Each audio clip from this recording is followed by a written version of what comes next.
안녕하세요. 이승윤입니다. 자, 오늘은 과학 글쓰기 문장 표현에 대해서 같이 공부해 보도록 하겠습니다. 자, 오늘 공부할 내용은요.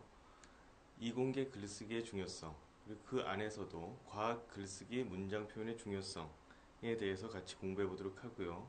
실제 학생들이 어떤 오류들을 범하고 있는지 그 과학 글쓰기 문장 표현의 사례들 10가지를 뽑아 가지고 왔습니다. 오늘 강의의 핵심이라고 이야기할 수 있는데 에 대해서 살펴보도록 하겠습니다. 마지막으로 그런 것들을 우리가 언제 어떻게 수정할 것인지에 대해서 같이 공부해 보도록 하겠습니다. 제가 이공계 학생들과 공부할 때 가장 어려운 부분은 글쓰기가 중요하다는 이야기입니다. 지금 저희가 스튜디오에서 이렇게 녹화를 하고 여러분들이 들어와서 강의를 듣고 하는 것만 해도 상당히 많이 진전된 것입니다. 글쓰기가 필요하다는 것을 인식하고 있는 것이니까요. 그렇죠?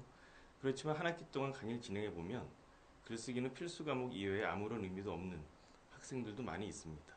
그렇지 않습니다. 여러분들이 잘 아는 MIT 같이 유명한 공과대학에서도 글쓰기에 관련된 커리큘럼이 우리 학교가 가지고 있는 커리큘럼보다 훨씬 더 다양한 컨텐츠들을 가지고 있습니다. 그만큼 글쓰기 능력이 이공계 학생들의 전공의 영역과도 아주 밀접한 관계가 있다고 말씀드릴 수 있습니다.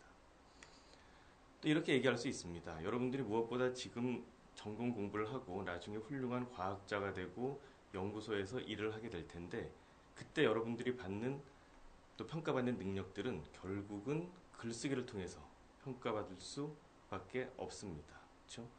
실제 캘리포니아 공대 졸업생들의 앙케이트를 해봤더니 그들이 답변하기를 과학기술자의 고용과 승진 시에 글쓰기 능력이 기준이 된다 라고 답변한 사람들이 95%입니다. 말을 바꾸면 우리가 실험만 잘한다고 실험실에서 능력을 평가받는다고 거기에서 끝나는 것이 아니라 결국은 그것을 다른 사람에게 어떻게 전달하고 설명하고 그들을 설득할 수 있는지 그 능력에 따라서 아주 구체적으로 얘기하면 여러분들의 연봉이 결정될 수 있습니다. 글쓰기는 그만큼 중요합니다. 자, 이렇게 얘기할 수 있습니다. 임재춘 선생이 이야기한 것인데요. 실제 우리 사회를 비추어 보아도 이공계 관련된 여러 가지 정책들이 결정되고 또 그런 프로젝트들이 진행되는데 그런 것들을 결정하는 수뇌부에는 사실 이공계 사람들이 많지 않습니다. 그렇기 때문에 여러분들의 의견이 혹은 이공계 출신들의 여러 실험 결과들이 제대로 어떤 사회 정책에 반영되지 않거나 혹은 그런 것들이 사장되기 일쑤입니다. 왜 그렇죠? 그들이 거기에 진입하지 못하기 때문인데 진입하지 못하는 이유는 그들의 의사소통 능력이 부족하기 때문이죠. 그러니까 여러분들이 좀 더 여러분 자신의 성공뿐만이 아니라 우리 사회를 변화시키고 또한 그런 것들을 통해서 국가를 발전시킬 수 있겠다라고 한다면 그야말로 글쓰기 능력은 필요 충분 조건이다. 이렇게 말씀드릴 수 있겠습니다. 자, 사실 우리가 글쓰기에 관련해서 혹은 여러분들이 프레젠테이션을 하거나 의사소통을 할 때 여러분들의 친구들과 혹은 교수님과 사이에는 어떠한 문제도 없습니다. 여러분들이 쓰는 전공과 관련된 개념어들 그런 것들을 자유자재로 구사해도 아무런 문제가 없습니다. 하지만 결국 실험실에서 만들어진 어떤 실험 결과는 실험실 밖으로 나와서 사회와 소통할 때 비로소 의미를 가질 수 있습니다. 그렇다면 결국은 비전문가, 여러분들의 전공과 다른 전문가들과 혹은 의사결정의 자리에 앉아있는 관리직, 또 관료들 혹은 대중과의 의사소통이 가능해져야 비로소 여러분들이 애써 만들어 놓은 결과도 의미를 가질 수 있을 것입니다. 그렇지만 아까 말씀드린 것처럼 이공계 학생들은 혹은 과학자들은 글쓰기에 대한 별도의 교육을 아직 많이 받지 못했고 그런 것들이 필요하지 않다고 생각했기 때문에 지금 우리가 이런 강의들을 급하게 또 이렇게 진행하고 있는 것입니다. 그 밑에 있는 내용들을 같이 한번 읽어보면요. 결국 실험을 잘 수행하고 자료를 잘 분석하고 또 시스템을 잘 설계했다고 하더라도 여러분들이 아주 잘하는 것들입니다. 그렇죠? 그것을 다른 사람에게 효과적으로 설명하거나 이해시키지 못한다면 그 연구 결과는 무용지물이 될 수 있다는 것이죠. 결국 여러분들이 글쓰기와 의사소통 능력을 키우는 것이 여러분들의 전공 영역을 좀 더 확장시킬 수 있는 일이다 라는 이야기입니다. 자, 이렇게 얘기할 수 있습니다. 자, 언어가 의미하는 바를 정확하게 표현하는 능력, 이것은 단지 인문학도에게만 필요한 것이 아니라 과학에서는 오히려 그것이 결정적으로 중요한 것이 될 수밖에 없습니다. 여러분들이 어떤 가설을 세우고 그 가설을 실험으로 이어지게 하려면 결국은 그 가설은 언어에 의해서 구체적인 형태로 만들어지는 것이기 때문입니다. 그래야 그 다음 단계로 나아갈 수 있습니다. 자, 그 다음에 우리가 이번 시간에 할 내용들, 그 이공계에서의 글쓰기가 얼마나 중요한지 지금까지 계속 반복해서 말씀드렸는데요. 우리가 해야 될 내용은 그 중에서도 어떤 문장 표현을 어떻게 사용할 것인가에 관련된 것입니다. 강조하면 우리가 과학 글쓰기에서 특히 중요한 것은 글쓰기에서의 어떤 정확성, 단어들을 골라 쓰는 것, 객관성, 간결성, 논리성 이런 것들입니다. 이는 글의 내용뿐만이 아니라 기본적인 어떤 형식들 혹은 어휘의 선택들, 문장 표현 이런 것들이 중요하다는 이야기입니다. 자, 그럼 우리 구체적으로 어떤 문장 표현들에서 우리가 오류를 범하고 있는지 하나씩 살펴보도록 하겠습니다. 여기에 나와 있는 모든 사례들은요, 학생들이 직접 제출한 실험 보고서나 그 리포트들에서 발췌한 것입니다. 자, 첫 번째 내용은 문장은 가능한 짧게 쓰도록 한다는 것입니다. 과학 글쓰기뿐만이 아니라 모든 글쓰기에서 가장 기본이 되는 영역이라고 말씀드릴 수 있습니다. 자, 제가 오늘 여기 녹화를 오기 위해서 집에서 출발해서 운전을 하고 중간에 잠깐 그 기름을 넣고요. 학교에 도착해서 커피를 한 잔 마시고 스튜디오에 와서 PD를 만나고 들어와서 리허설을 하고 이 자리에 섰습니다. 까지가 한 문장입니다. 우리가 대개 사고는 연속적으로 하기 때문에 그것을 그대로 글로 옮기면 문장이 길어질 수밖에 없습니다. 요컨대 우리가 사고는 연속적으로 하더라도 기본적으로 문장은 단절시켜야 합니다. 자, 지금 여기에 나와 있는 사례는 학생이 쓴 실험 보고서의 1절인데요. 제가 한번 읽어보겠습니다. 자, 전체 실험은 2주에 걸쳐 시행되었으며 첫 주에는 살리실산과 아세트산 무수물을 반응시켜 가열과 냉각을 통해 아스피린을 합성하였고 그 후 그 결과물을 일주일간 건조시켜 아스피린을 얻을 수 있었으며 둘째 주에는 건조가 완료된 아스피린의 수증류를 얻었으며 수산화나트륨을 제조 및 표준화해서 아스피린의 함량을 구했다. 까지가 한 문장입니다. 저처럼 호흡이 짧은 사람은 이 문장을 한 번에 읽기도 쉽지 않습니다. 이걸 만약 200자 원고지에다가 옮기면 거의 200자 원고지 한 장에 육박하는 문장입니다. 그러니까 원고지 한 장을 한 문장으로 쓴 거죠. 놀라운 능력이지만 절대 발휘해서는 안 되는 능력입니다. 내용만 보더라도요. 얼마 동안 시행되었는지 먼저 이야기해주고 있고 첫 주에는 무엇이 있었고 그 결과물이 어떻게 됐고 두 번째 주에는 어떻게 됐다는 내용들이 섞여 있습니다. 그렇다면 그렇게 내용으로 한 문장에 하나의 내용을 담겠다는 생각을 가지고 문장을 분절해 볼 수 있습니다. 자, 수정하면 이렇게 됩니다. 그렇죠? 전체 실험은 2주에 걸쳐서 시행되었다. 까지가 한 문장이고요. 첫 주에는 가서 아스피린을 합성하였다. 까지 될 수 있죠. 그 다음에 그 결과물은 또 하나의 의미를 가지고 있으니까 단절시킬 수 있습니다. 두 번째 주로 넘어갈 때 문장이 바뀌는 것이고요. 그렇죠?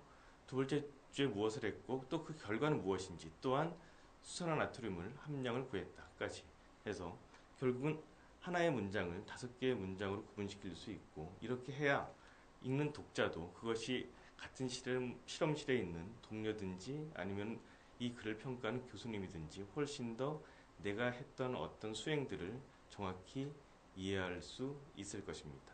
문장은 가능한 짧게 쓰는 것이 여러분들이 해놓은 실험 결과들을 상대방에게 제대로 전달할 수 있습니다. 문장은 가능한 짧게 쓰도록 합니다.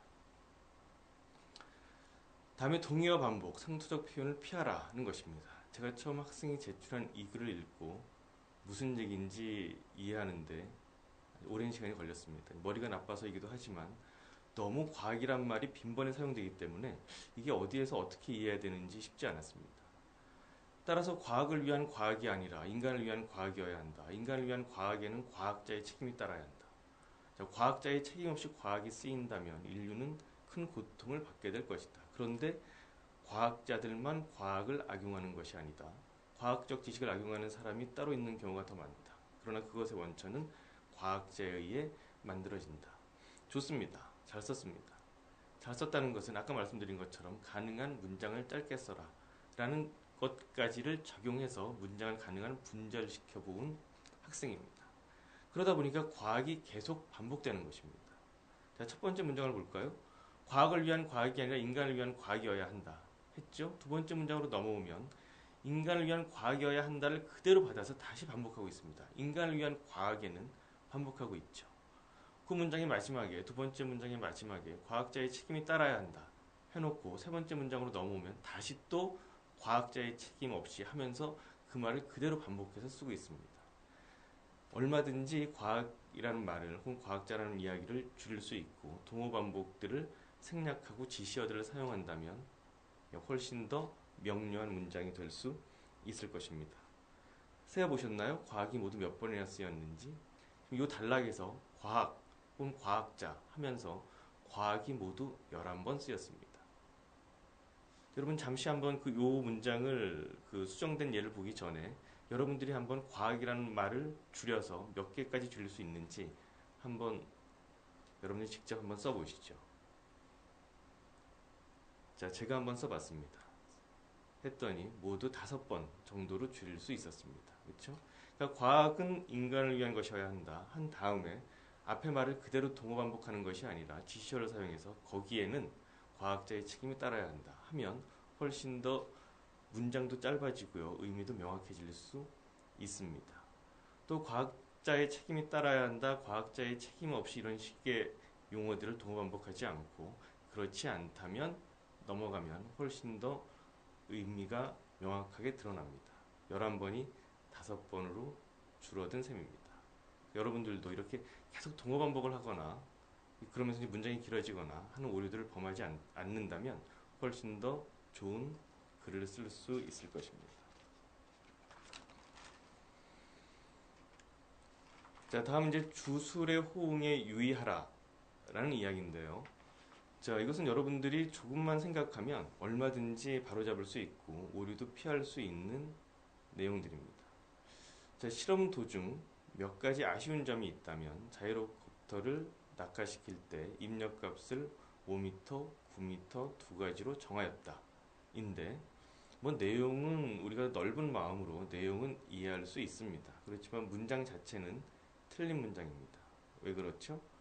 실험 도중 몇 가지 아쉬운 점이 있다면 어떠한 점이다, 어떠한 점 때문이다 이렇게 해야 되는데 아쉬운 점이 있다면 정하였다는 비문이죠. 그렇죠? 수정해 볼까요? 자, 실험 도중 몇 가지 아쉬운 점이 있다면 우리 시작했으니까 결국은 입력값을 5m, 9m 두 가지로 정하였다는 점이다.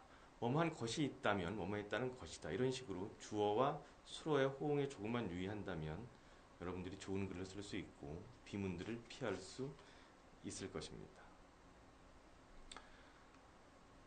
자, 이거는 정확한 조사를 사용하라 라는 이야기인데 정확한 조사를 사용하라 이 부분에서 학생들이 많은 어려움을 겪습니다. 그래서 의미가 잘 드러나지 않거나 틀린 문장이 되기 쉽습니다. 지금 이 예를 볼까요? 이를 통해 두 값을 동시에 최대값을 갖는 설계를 찾아보면 다음과 같다. 여전히 저같이 이렇게 넓은 마음을 가지고 있고 너그러운 성격의 사람은 이해할 수 있습니다. 한 2번만 읽어보면. 그렇지만 다시 문장을 꼼꼼히 살펴보면 이라는 말이 이 짧은 문장이 몇 번이나 쓰였습니까? 이를 통해 두 값을 동시에 최대값을 갖는 설계를 이 짧은 문장에 을이 4번이 쓰인 겁니다. 그럼으로써 의미가 정확히 드러나지 않는 문장이 되어버리고 말았습니다. 자, 여러분들이 다시 한번 수정해 보시죠. 여기서 을을 한번 줄여보자 하는 생각으로 줄여보면 이렇게 수정할 수 있을 것입니다. 자, 이러한 실험의 결과 이를 통해 라는 이 말을 이렇게 수정한 것이죠. 그렇죠? 여러분들이 이렇게 조사를 수정해봐라 라고 하면은 그대로 을을 은는 이가 이것만 가지고 그걸 계속 대입하면서 어떻게 바꾸지? 를 고민하는데 그러지 않고요. 이렇게 문장을 조금 수정해 한다면 훨씬 더 쉽게 좋은 문장으로 변환시킬 수 있습니다. 단순히 다른 조사들로 대체하는 것이 아닙니다. 자, 이를 통해를 이러한 실험의 결과로 하니까 앞에 있는 을, 를 삭제할 수 있었고요. 콤마를 사용하고 한숨 쉬고요. 이런 실험의 결과 두 값이 동시에 최대값을 갖는 설계를 찾아보면 다음과 같다 하니까 4개가 2개로 절반이 줄어들었습니다. 의미도 훨씬 더 명확해졌죠. 자, 팁은 우리가 정확한 조사를 사용하라 했을 때 조사가 계속 한 문장에서 반복해서 나오면 뭔가 이상해졌다. 문장이 비문이 될 가능성이 많아졌다. 의미를 이해하기 힘들다 라고 생각하시면 틀림없고요. 그랬을 때 그 조사를 다른 것으로 단순히 바꿔 끼는 것이 아니라 이렇게 문장을 조금만 수정한다면 좋은 문장으로 만들 수 있습니다. 자, 그 조사에 관련된 내용 하나 더 살펴볼까요? 자, 유기산 함량은 밤꽃의 말릭 엑시드부터 이렇게 많은 순서이지만 밤잎은 좀 다른 모양입니다. 밤잎은 다른 순서로 나타났다 이렇게 되어 있습니다. 유기산 함량은 밤꽃의 이러한 순서고 밤잎은 이러한 순서다 인 것인데 결국 내용은 뭡니까? 밤꽃과 밤잎의 유기산 함량이 얼마나 되어 있는지를 서술하고 있는 문장입니다. 그러니까 결국은 유기산 함량이 주어가 밤꽃과 밤잎에 다 걸리는 주어가 되는 셈이죠. 그렇게 되면 유기산 함량의 주격조사 1을 넣고 밤꽃과 밤잎을 비교하고 있는 것이니까 거기에는 그것을 비교하는 은는이라는 보조사를 사용하면 훨씬 더 의미가 명확히 드러날 수 있을 겁니다. 이렇게 말로 설명하니까 어려워 보이지만 어렵지 않습니다.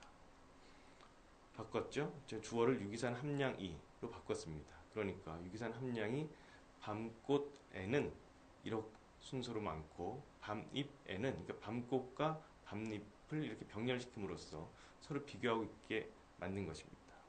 그래서 이렇게 순서로 많게 나타났다라고 하니까 훨씬 더 의미도 정확히 전달되고 문법적으로도 완전한 문장이 되었습니다.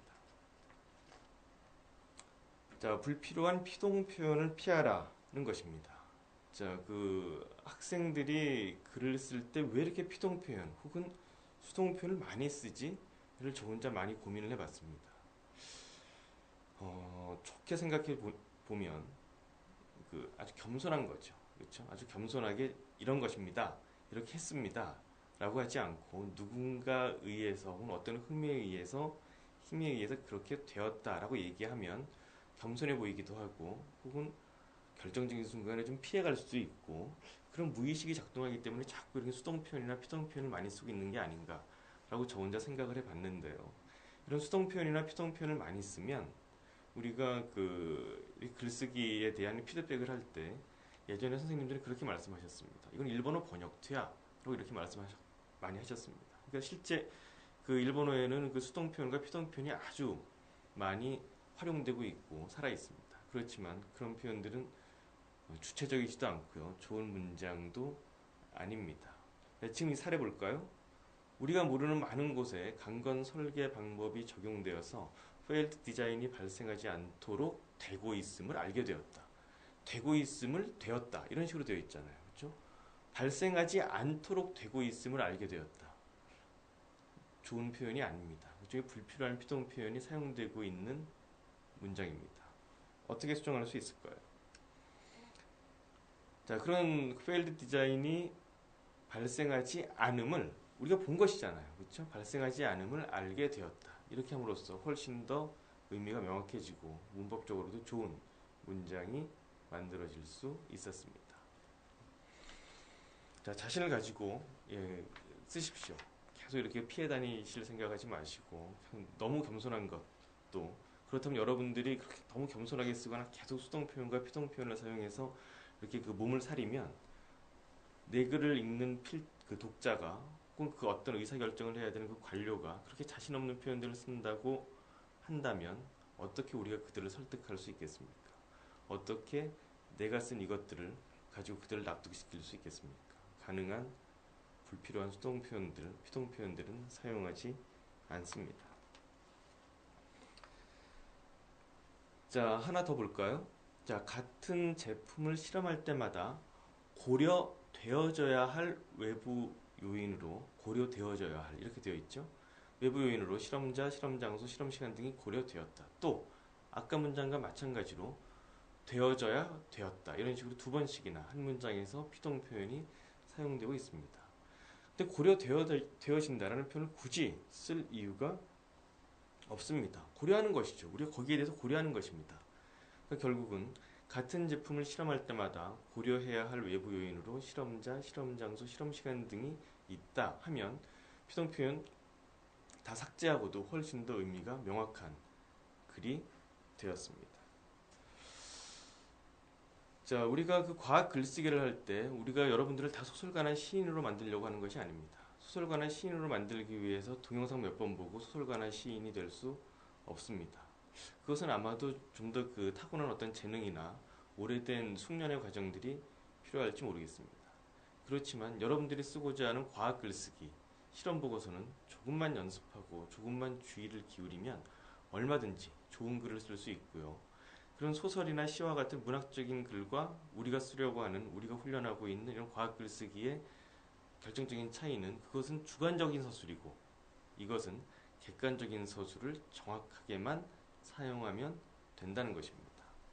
자, 그랬을 때 지금 나와 있는 이런 표현들, 자, 처음으로 생각한 것은 내가 생각한 거죠. 그러니까 그 실험을 수행한 그 실험자가 생각한 것입니다. 처음으로 생각한 것은 스티로폼에 낙하산을 매다는 방법을 생각해 봤는데 참 생각을 두 번이나 하는 모양이네요. 그렇죠?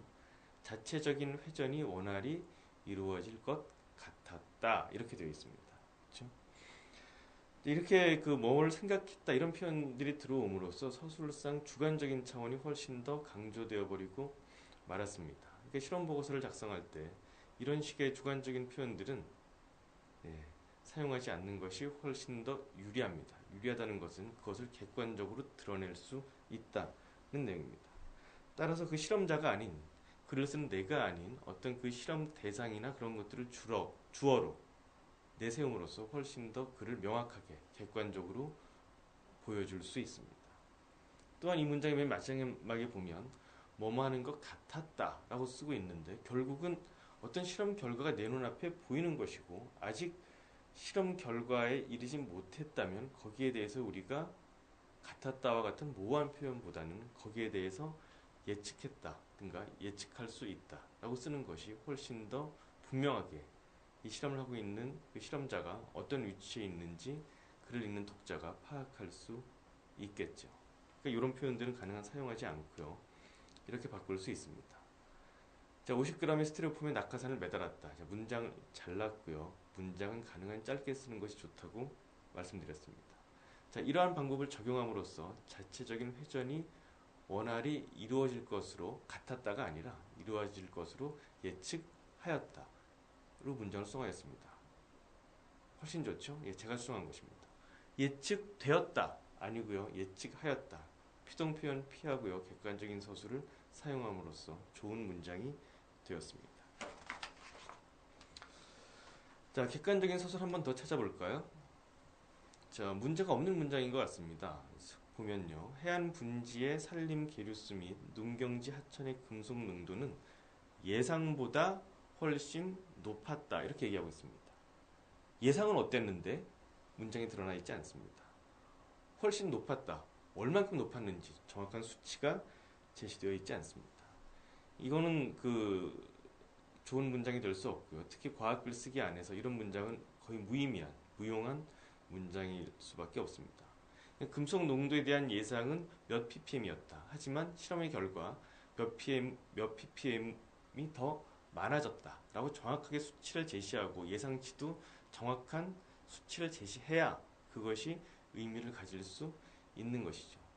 훨씬 많은데 예상보다 훨씬 높았어. 이런 식의 이야기는 소설에서는 할 수 있습니다. 그렇지만 과학 글쓰기 안에서는 또 실험 보고서 안에서 이러한 글쓰기는 금물입니다.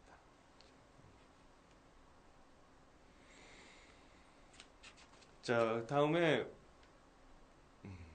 이런 식의 표현들 마지막에 이런 것들을 꼭 씁니다. 학생들이. 그러니까 같이 우리가 이제 이공계 학생들은 뭐 실험 같은 걸 할 때 이제 개인이 진행하는 경우도 있지만 또 여러 이제 팀별로 진행하는 경우도 많이 있잖아요. 그 팀별로 하면서 같이 고생한 친구들에 대해서 어쨌든 치사를 하고 싶은 겁니다. 또한 내가 고생한 것들을 교수님한테 혹은 이걸 평가하는 조교한테 얘기하고 싶은 겁니다.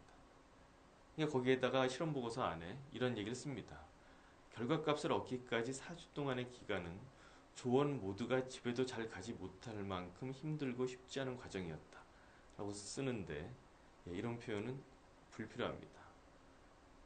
예를 들면 우리가 그 시험을 보러 가서 답안을 다 작성한 다음에 그 답안 끝에다가 교수님한테 편지 쓰죠.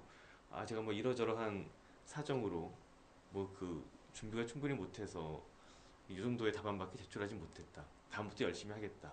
라고 하면서 그 동정에 호소하는 그런 편지를 쓰는 답안들을 가끔 만나게 되는데 그것과 다르지 않은 사례입니다. 이런 주관적인 표현들 실험 보고서 안에서는 불필요합니다. 가급적 배제하도록 합니다. 자, 아까 우리가 그 과학은 과학을 위한 것만이 아니라 하면서 과학이 11번이 쓰였던 것을 5개의 문장으로 5번으로 줄인 그 훈련을 해보았습니다. 자, 이 경우에는 자, 문장을 짧게 잘 연결하고 있는데 접속사와 지시어를 제대로 활용하지 않아서 의미가 정확하게 전달되지 않는 경우입니다. 자, 인간의 기억은 뇌의 변연계라는 시스템이 주로 관장하는 것으로 알려져 있다. 어떤 사실에 대한 얘기를 하고 있죠. 자, 변연계란 뇌의 가운데를 연결하는 여러 부위를 모두 일컫는다. 설명하고 있고요. 기억은 뇌의 특정 부위가 아닌 뇌의 여러 부위가 회로를 이루며 함께 관여하는 것이라고 할 수 있다. 자, 기억에 대한 이야기를 하고 있습니다. 첫 번째 문장에 기억이라는 단어가 나왔고요. 뇌의 기능이 차츰 밝혀지면서 뇌의 기능과 기억력을 촉진하는 약물이 개발되고 있다. 마지막 문장입니다. 신체적, 정신적 문제나 한계를 쉽사리 약물이나 의학적 치료에 의존하는 것은 위험하다. 자, 앞에 그 네 번째 문장에서는 그러한 기억력을 촉진하는 약물이 개발되고 있다라고 이야기했고 마지막 문장은 그런 약물에만 너무 의존하는 것은 위험하다고 이야기하고 있습니다. 두 개의 문장이 서로 역접의 관계에 놓여져 있습니다. 하지만 그 두 문장 사이에는 어떠한 고리도 사용되고 있지 않습니다. 물론 우리가 그 글쓰기에 대한 공부를 할 때 그런 얘기를 합니다. 비유적으로 상수일수록 가능한 못을 쓰지 않는다라고 이야기합니다. 상수는 좋은 목수일수록 남대문이 무너지고 다시 재건하고 있죠. 그래서 좋은 목수일수록 못을 함부로 쓰지 않습니다. 따라서 접속사를 많이 쓰는 것도 우리가 주의해야 합니다. 제일 첫 번째 공부했던 내용이 문장을 짧게 써라였잖아요. 그 다음에 학생들이 범하는 오류가 문장을 짧게 쓴 다음에 문장과 문장 사이에 딱 접속사를 넣는 겁니다. 그리고 그러나 또한 어찌하면 그렇게 되면 그 문장은 난잡해서 읽을 수가 없습니다. 적재적소의 접속사와 지시어를 사용하면 짧게 쓴 문장들이 좋은 내용 단락으로 구성될 수 있을 것입니다. 자, 수정해봤습니다. 자, 아까 말씀드린 두 번째 문장 변연계란 뇌 가운데를 연결하는 여러 부위를 모두 일컫는다. 설명했고요. 따라서 기억은 첫 번째 문장이 기억과 관련된 키워드가 들어있었죠. 따라서 기억은 뇌의 특정 부위가 아닌 뇌의 여러 부위가 회로를 이루며 함께 관여하는 것이라고 할 수 있다. 했습니다. 그 다음 문장 약물이 개발되고 있다고 마지막 문장은 그것과 역접의 관계에 놓여 있는 내용이니까 그러나 지금 이 단락 안에서 따라서와 그러나를 두 번 사용함으로써 이 단락 자체가 완벽한 내용 단락으로 구성될 수 있었고 이 글을 읽는 독자들도 정확하게 의미를 파악할 수 있게 되었습니다. 자, 접속사와 지시어를 적절히 활용하면 좋은 문장을 쓸 수 있습니다. 상대방을 효과적으로 설득할 수 있습니다.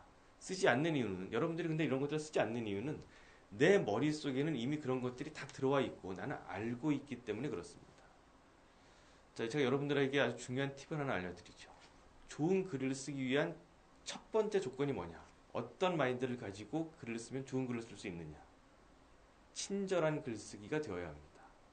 상대방이 모른다고 간주해야 됩니다. 그렇게 되면 좋은 글을 쓸 수 있습니다. 대개 학생들이 처음에 가져온 글들을 가지고 우리가 그 첨삭을 해보면 아주 불친절한 글쓰기가 되어 있습니다. 주어 생략되어 있고요. 문장 길어지고요. 독자를 배려하지 않는 것이죠. 친절한 글쓰기로 친절하게 글을 써야지 라고 생각만 하셔도 많은 부분들을 스스로 필터링할 수 있게 될 겁니다. 자, 모두 다 친절한 사람이 될 수 있었으면 좋겠습니다. 자, 하나 더 볼까요? 자, 접속사와 지시어를 적절히 활용하라에 관련된 겁니다. 자, 이때 평형 분배 계수는 더 이상 작용할 수 없기 때문에 용질의 동결이 일어나게 되어 고체와 액체의 주성은 같게 되며 편석이 발생하지 못하게 된다. 급냉 응고된 재료는 열적 안정성이 나쁘다는 단점도 있지만 적극 이용하여 열 처리 효과를 높일 수 있는 장점도 있다. 인데 첫 번째 문장이 좀 긴데 일단 그것은 두고요. 우린 여기에선 지금 접속사와 지시어에 관련된 내용이니까 편석이 발생하지 못하게 된다. 다음에 우리가 그 문장을 받는 이렇게 급냉 응고된 재료는 이렇게 돼야 그 앞에 긴 문장들이 제대로 그 다음 문장과 연결될 수 있습니다. 그렇죠? 지시어를 하나 사용함으로써 전혀 다른 글이 될 수 있는 셈입니다. 열적 안정성이 나쁘다는 단점도 있으나 적극 이용하여 뭐를 이용하는 거야? 그렇죠? 그러니까 이를 적극 이용해서 열 처리 효과를 높일 수 있는 장점도 있다. 그러니까 지시어를 적재적소에 배치함으로써 의미를 좀 더 명확하게 하고 독자들에게 친절한 글쓰기가 된 사례입니다. 자, 다음 내용입니다. 과도한 생략은 의미를 모호하게 만들 수 있습니다. 특히 주어를 생략함으로써 이게 어디에 걸리는지 우리가 그 실험 보고서 같은 경우도 뭐 A4 한 페이지로 끝나는 것이 아니니까 많아지는데 저 앞에 있었던 어떤 내용들을 내 머릿속에는 있으니까 주어를 생략하고 그냥 뒤에서 서술해 버리면 이게 어디에 걸리는지 알 수 없고 잘못된 실험 보고서가 제출될 수밖에 없습니다. 그런 부분들을 우리가 주의하면 좋은 글을 쓸 수 있는데요. 자, 그 원핵생물, 진핵생물 가릴 것 없이 복잡한 화학 반응을 거쳐 반응물 에너지를 출입시키는 물질 대사를 수행한다. 또한 환경 변화에 반응할 수 있는 능력을 가지며 뭐가 그렇죠? 앞에 원핵생물, 진핵생물이 있는데 여기에서는 뭐가 반응할 수 있는 능력을 가지고 있는지 얘기하고 있지 않습니다. 주어가 생략됨으로써 의미 자체가 불분명해진 사례라고 말씀드릴 수 있습니다. 그렇다면 이렇게 바꿔야죠. 그렇죠? 또한 두 경우 모두 그러니까 원핵생물과 진핵생물 모두 환경 반응에 반응할 수 있는 능력을 가지고 있고 이렇게 얘기가 되어야죠. 그렇죠? 맨 마지막 문장도 마찬가지입니다. 그 외에도 크기를 키우는 성장 기체수를 늘리는 생식을 수행한다. 뭐가? 원핵이 아니면 진핵이. 주어가 없음으로써 이 문장 자체가 어떤 제대로 설명하고 있는 게 될 수 없는 겁니다. 그러니까 그 외에도 원핵생물과 진핵생물은 이렇게 정확하게 주어를 밝힘으로써 의미를 정확하게 전달할 수 있습니다. 자, 이제 자주 틀리는 띄어쓰기와 자주 틀리는 표현들 몇 개를 살펴보고 마치려고 합니다. 자, 우리 조사를 적절하게 사용하는 것이 중요하다고 앞에 말씀드렸는데요. 조사하면 떠오르는 것이 은, 이가, 을 뭐 이런 것입니다. 그리고 조사는 언제나 앞의 말에 붙였으니까 정도는 우리가 알고 있습니다. 그런데 이음절짜리 조사들이 있는데 이건 이음절이니까 붙였으면 너무 길어지는 것 같아서 띄어쓰는 사례들이 아주 많습니다. 예를 들면 이런 것이죠. 밤 9시부터 새벽 6시까지 천체만원경으로 별들을 관찰하였다. 했을 때 부터와까지는 조사입니다. 그러니까 언제나 앞의 말에 언제나 예외 없이 앞의 말에 붙여서 써야 하는 조사라고 말씀드릴 수 있습니다. 또 끼리와 가량 같은 경우도 이음절이지만 조사이므로 언제나 앞의 말에 붙여 쓰도록 합니다. 잘 기억해 두시고요. 또 이런 경우도 있죠. 인류는 지금껏 식량 문제 해결을 고심하며 많은 해결 방안을 모색하였다. 자, 과학자들이 주장하는 가장 손꼽는 해결책으로는 GMO의 개발밖에 없다. 인데 GMO의 개발밖에 없다 했을 때의 밖에는 앞에 말에 붙였어야 되는 조사입니다. 단지 그것만 이라는 뜻이죠. 그렇죠? 근데 이 경우에도 밖에는 뭐 의존명사 같거나 혹은 이음절이기 때문에 조사라고 생각하지 못하고 띄어쓰는 경우가 아주 많습니다. 붙여쓰는 경우를 발견하기가 오히려 어려웠던 것 같아요. 그렇죠? 이런 경우에 단지 그것만 이라는 의미로 쓰일 때는 반드시 앞의 말에 붙여써야 되는 조사입니다. 그렇죠? 이렇게 수정할 수 있겠습니다. 그렇지만 밖에가 예를 들면 아웃사이드의 의미일 때 실험실 밖에 설치한 온도계는 이럴 때는 의존 명사니까 이 경우에는 반드시 띄었어야죠. 그러니까 질문이 이렇게 되면 잘못된 것입니다. 야, 밖에는 띄었어, 붙였어. 이 질문이 잘못된 것이죠. 그렇죠? 조사로 쓰일 때는 붙여 쓰고요. 의존 명사로 쓰일 때는 띄어 쓰는 것이라고 답변해야 합니다. 자, 이것도 여러분들이 많이 틀리는 내용인데요. 유전학에서는 유전자 내부에서 일어나는 복잡한 상호작용을 설명하기 위해 커뮤니케이션, 메시지 아닙니다. 메시지입니다. 번역, 전사, 암호화, 해독 등의 여러 가지 은유를 사용한다. 했을 때 어디가 틀렸죠? 예, 해독 등에 했을 때 등은 언제나 앞의 말과 띄었습니다. 그렇죠? 근데 쭉 나열하거나 할 때 그냥 늘 이렇게 앞에 붙여 쓰는 경우가 많이 있는데 반드시 기억해 두시고요. 앞의 말과 등은 띄었습니다. 것입니다. 이렇게 띄었으면 됩니다. 예외 없는 것이니까 그냥 기억해 두시면 이제 오류를 범하지 않고 좋은 글을 쓸 수 있을 것입니다. 자, 그 외 자주 틀리는 표현들 한 두 개 살펴보겠습니다. 자, 여러분들이 이런 경우 내가 과학자로서 우리나라의 어떤 미래를 책임지고 있습니다. 할 때 어떤 자격격일 때와 또 그것이 어떤 도구로 쓰일 때 발음은 우리가 과학자로서 이렇게 가는 거지만 쓸 때는 로서와 로서를 구분해서 써야죠. 예를 들면 사용자의 등록 정보는 서버의 가입자 정보로서 존재하며 이에 대한 관리가 이루어진다 이렇게 얘기했는데 그렇죠? 사용자의 등록 정보는 서버의 가입자 정보로서니까 이거는 로서가 아니라 로서로 수정해야죠. 그러니까 이건 발음이 같이 되기 때문에 우리가 쓸 때 자주 틀리는 오류라고 말씀드릴 수 있습니다. 자, 이 경우는 너무 띄어쓰기를 열심히 한 나머지 붙여 써야 되는 것을 띄어쓴 경우입니다. 자, 페데옥신 PA1이 분비되는지 되는지 띄었었죠. 그렇지만 는지는 하나의 형태소이므로 언제나 앞의 말과 붙였습니다. 띄어쓰지 않습니다. 두 번째 줄에 보시면 제주와 PA1이 분비됐고 웬 말입니까 이게? 됐고는 되었고의 준말이니까 이러한 형태는 없습니다. 그렇죠? 그러니까 분비되었고라고 쓰든지 아니면 그걸 줄여서 분비됐고라고 써야 맞는 표현이 될 수 있겠죠.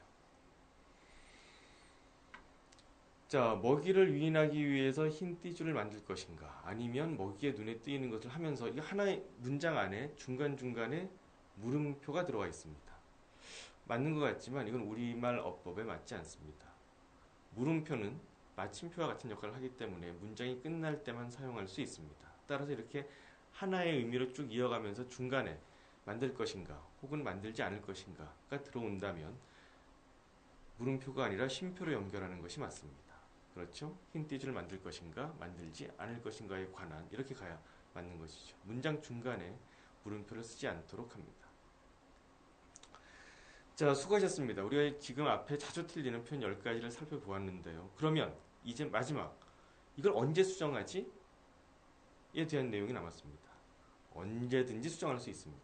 지금 여기 나와 있는 것이 보면 계획하기에서부터 수정하기까지 있는데 중요한 것은 그 밑에 있는 모니터링의 과정입니다. 모니터링의 과정은 계획하기에서 수정하기까지 모두 다 적용되어 있습니다. 그러니까 언제든지 오류가 발견되면 그때 수정할 수 있는 것입니다.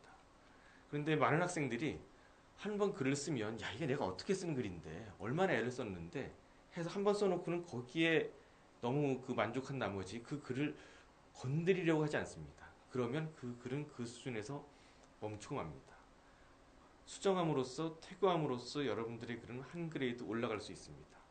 오늘 강의한 내용들 잘 정리해 두셨다가 여러분들이 글쓰기 할 때 적용하시면 지금보다 훨씬 더 업그레이드된 발음이 잘 안 되네요. 업그레이드된 글을 쓸 수 있을 것입니다. 자, 수고 많이 하셨습니다. 감사합니다.